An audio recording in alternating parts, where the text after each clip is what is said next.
Boa noite, nossos amigos e companheiros de estudos da doutrina espírita, do Espiritismo. E hoje nós voltamos a apresentar o programa Encontro com o Espiritismo. E gostaríamos de, antes de iniciar a abordagem do tema que escolhemos esta noite, gostaríamos de recomendar a leitura de o livro Há 2000 anos, que é uma obra do espírito Emmanuel, um dos sábios espíritos, que assistia o médium Francisco Cândido Xavier há 2000 anos, que é a história do cristianismo primitivo. E a segunda obra é Paulo e Estevão, que também é da autoria do espírito Emmanuel, pela psicografia do seu médium, Chico Xavier. São duas obras que nós consideramos as duas joias da literatura espírita, no gênero romance. São livros que prendem da primeira página até a última. Voltamos a recomendar, leiam, para saberem a história do cristianismo primitivo, nestas duas obras, há 2000 anos, e depois Paulo e Estevão. São essas duas grandes obras da literatura espírita, recomendadas pelo nosso programa Encontro com o Espiritismo. E os interessados podem encontrar estas duas obras nas livrarias ou nas bibliotecas de qualquer centro espírita, nas livrarias ou então nas bibliotecas de qualquer centro espírita. E hoje nós escolhemos um tema: idiotismo, as causas do idiotismo à luz do Espiritismo. No Livro dos Espíritos, que é a base dos nossos estudos, não somente o Livro dos Espíritos, como também as demais obras de Allan Kardec, são a nossa base de estudo e de pesquisa. E na questão 371 de O Livro dos Espíritos, nós vamos aqui responder a pergunta que uma jovem fez em nosso e-mail, pedindo explicação sobre o problema, a prova, no caso, a expiação, não é, do idiotismo, em que ela inclui o mal de Dao, quer dizer, o mongolismo. E então ela faz essa pergunta. Ela pergunta como o Espiritismo explica o mongolismo. E então nós recorremos aqui ao Livro dos Espíritos, como acabamos de anunciar, e nessa questão 371, Allan Kardec pergunta aos espíritos superiores: tem algum fundamento o pretendesse que a alma dos cretinos e dos idiotas é de natureza inferior? Essa é a pergunta de Allan Kardec. Porque muita gente acha que a alma dos cretinos, dos idiotas, e segundo eles está incluído o mongolismo, se essas almas que estão reencarnadas, se elas são almas de natureza inferior às almas de natureza humana que somos nós, os perfeitos. se é de natureza inferior? Essa é a pergunta de Allan Kardec. E os espíritos, então, respondem: nenhum fundamento tem. Eles, quer dizer, essas criaturas que nascem idiotas, os cretinos considerados pela ciência, eles trazem almas humanas. Eles não são inferiores, abaixo das almas humanas, eles são seres humanos, criaturas humanas como nós. Não raro, mais inteligente do que supondes, mas que sofrem da insuficiência dos meios de que dispõem para se comunicar, da mesma forma que o mudo sofre da impossibilidade de falar. São duas expiações diferentes. Ele mostrando aqui que as almas dos cretinos, dos idiotas, do mongolismo, são muitas vezes a reencarnação de espíritos muito elevados na inteligência, nos talentos, que adquiriram em outras encarnações. Mas como abusaram da inteligência, dos talentos, aí voltam hoje privados através de um cérebro desorganizado. É isso que ele quer dizer.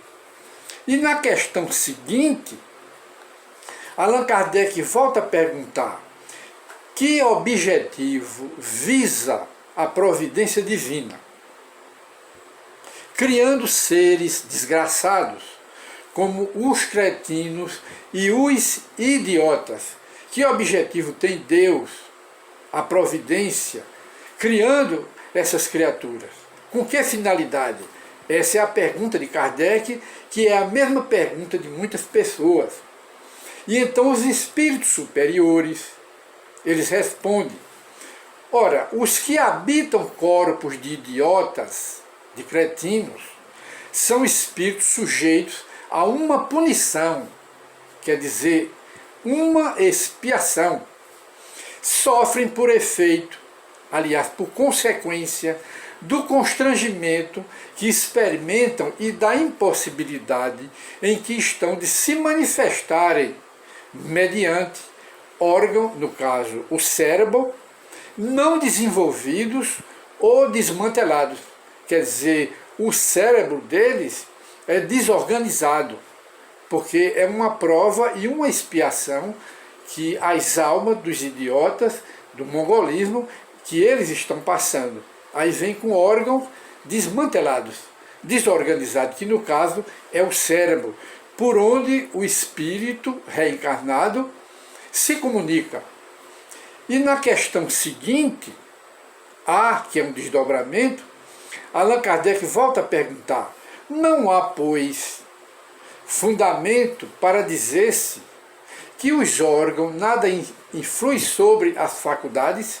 Não há um fundamento para isso, que os órgãos nada influem, o cérebro não influi nas faculdades da alma, nas faculdades do espírito? Essa é a pergunta. Nós estamos olhando aqui o relógio porque ele é materialista. Então esta é a pergunta. Não há, pois, fundamento para dizer-se que os órgãos, no caso o cérebro desmantelado, nada influi sobre as faculdades? Aí o espírito responde: nunca dissemos que os órgãos não têm influência. Tem-na, e muito grande, sobre a manifestação das faculdades. Mas não são eles, quer dizer, o cérebro, no caso, a origem das faculdades. Ele quer dizer que não é o cérebro que é a causa, a origem, a raiz das faculdades da alma, porque as faculdades da alma pertencem à alma e não ao cérebro. O cérebro nada tem a ver com as faculdades da alma, porque a alma se manifesta ou manifesta as suas faculdades através do cérebro. Se o cérebro está desorganizado, a alma não se manifesta bem, ou não manifesta bem as suas faculdades. É isso que o Espírito está respondendo. Aqui está a diferença, diz o Espírito. Por exemplo, um músico excelente com um instrumento defeituoso, não dará a ouvir boa música, o que não fará que deixe ele de ser um bom artista, um bom músico, exatamente. Ora, o indivíduo é um excelente pianista, mas como ele pode tocar num piano que está desorganizado? Como um excelente violinista, o que toca o violino, é um gênio no violino, ou é um gênio no violão, o violonista, como ele pode tocar esses dois instrumentos se esses dois instrumentos estão completamente desafinados? Os instrumentos são o cérebro. E o violinista, no caso, é a alma. As faculdades, os talentos, são do espírito reencarnado como idiota. Ele reencarnou como idiota porque ele abusou das faculdades nas encarnações passadas. Aí, como castigo, como punição e como colheita do que eles semearam no abuso das faculdades intelectuais, eles voltam sem elas. Quer dizer, voltam num corpo desorganizado de cérebro. Aí não pode atuar. Tanto quanto os instrumentistas, eles não podem tocar bem nos instrumentos que estão desmantelados, que estão desafinados, como pode? E então Allan Kardec faz aqui um comentário de rodapé, esclarecendo ainda mais este assunto. Ele diz: importa bem se distinga o estado normal do estado patológico, quer dizer, o estado normal do corpo de um estado patológico, quer dizer, enfermo, patológico, doentio. No primeiro, o moral vence os obstáculos que a matéria lhe opõe. Há, porém, casos em que a matéria, quer dizer, o corpo, oferece tal resistência que as manifestações anímicas, quer dizer, da alma, ficam obstadas, ou seja, bloqueadas ou desnaturadas, como por exemplo, no de idiotismo e nos casos de loucura. Ora, são casos patológicos quando se trata de uma loucura patológica do cérebro desorganizado. Ele não está falando aqui da loucura provocada pelas obsessões, que é a maioria das loucuras, é provocada pelas obsessões. Allan Kardec está falando da loucura que é em pequena percentagem ou percentual, a loucura de doença do cérebro, o cérebro desorganizado, o cérebro que está desmantelado. Ele está falando dessa. Aí ele diz: são casos patológicos e, não gozando nesse estado a alma de toda a sua liberdade, a própria lei humana a isenta da responsabilidade de seus atos. Está no código de todas as nações do mundo. E então Allan Kardec volta a perguntar ao espírito superior: qual será então o mérito, quer dizer, o merecimento da existência de seres que, como os cretinos e os idiotas, entre eles o mongolismo, não podendo fazer o bem nem o mal, ele nem faz o bem nem faz o mal, e se acham incapacitados de progredir? Essa é a pergunta de Kardec. E o espírito superior responde: é uma expiação. Quer dizer, essas criaturas, elas estão sendo vítimas de uma expiação e, ao mesmo tempo, uma provação. Aí ele diz: é uma expiação decorrente do abuso que fizeram de certas faculdades, quer dizer, em outras encarnações, abusaram das faculdades intelectuais. Por isso é que eles próprios escolheram a prova para voltarem com o cérebro desorganizado, como uma espécie, não, como uma punição e, ao mesmo tempo, um aprendizado para eles se corrigirem e, nas futuras encarnações, não cometerem mais abuso das faculdades. É um estacionamento temporário. Aqui o Espírito dizendo: estão com as faculdades estacionárias, mas somente nesta encarnação. Na outra eles voltam a desenvolver bem as suas faculdades, porque já resgataram o débito nesta, como mongoloide, cretinos e idiotas, vem privado dela, mas na outra encarnação as faculdades voltam a fluir normalmente. E na próxima pergunta, Allan Kardec indaga dos espíritos: pode assim o corpo de um idiota,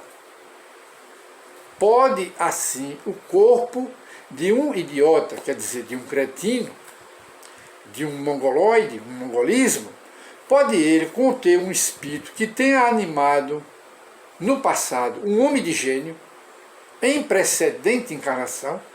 Pode. Aí o espírito responde: certo, evidentemente, sem nenhuma dúvida, o gênio se torna por vezes um flagelo.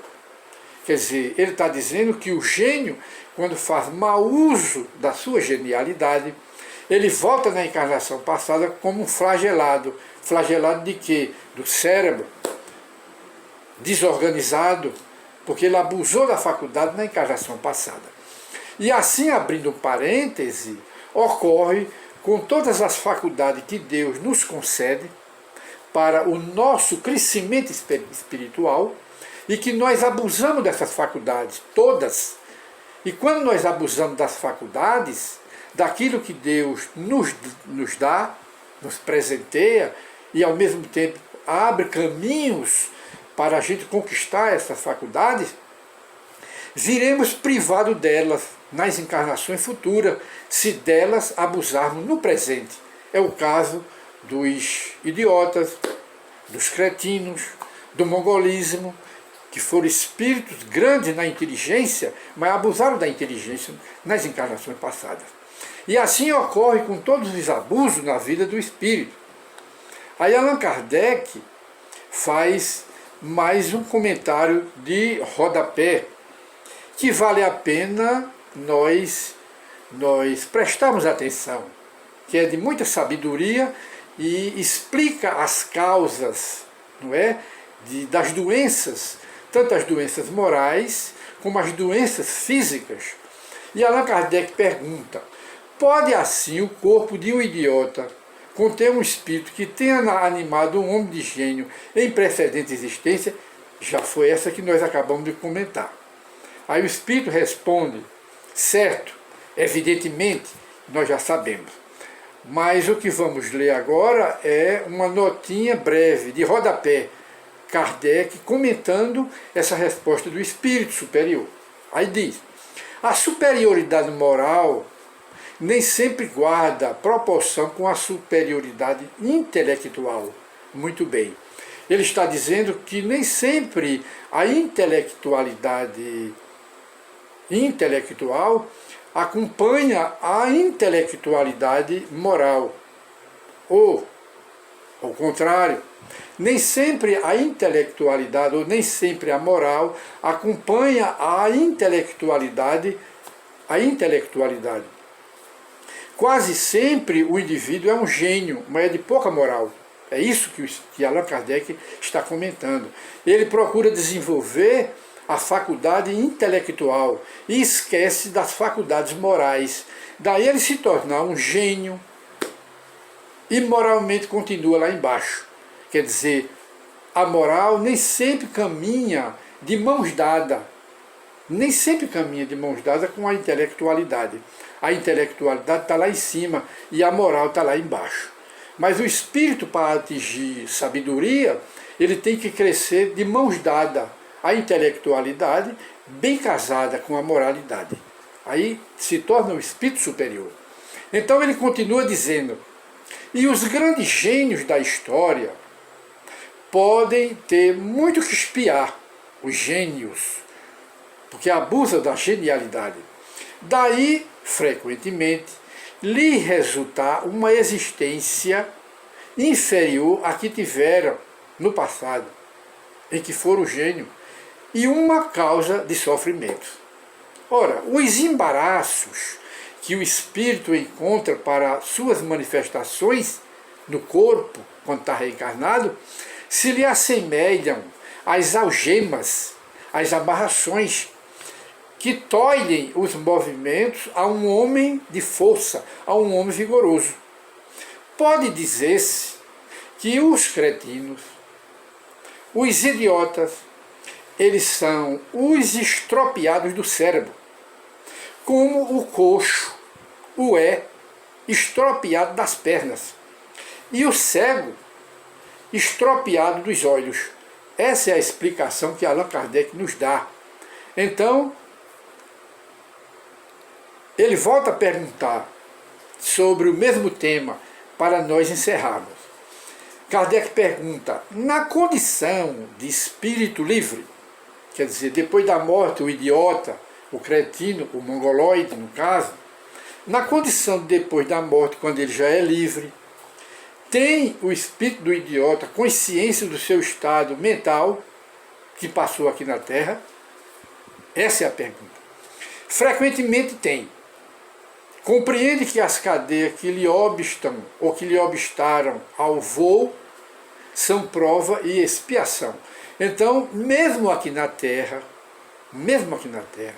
reencarnado, os idiotas, os cretinos, mongoloides, têm momentos, flashes, lances de consciência de que é como um preso na cadeia, está amarrado. Isso para isso é um sofrimento, é uma prova, é uma expiação, é uma dor moral que eles têm, e muitas vezes alguns se suicidam, porque não aceita essa provação.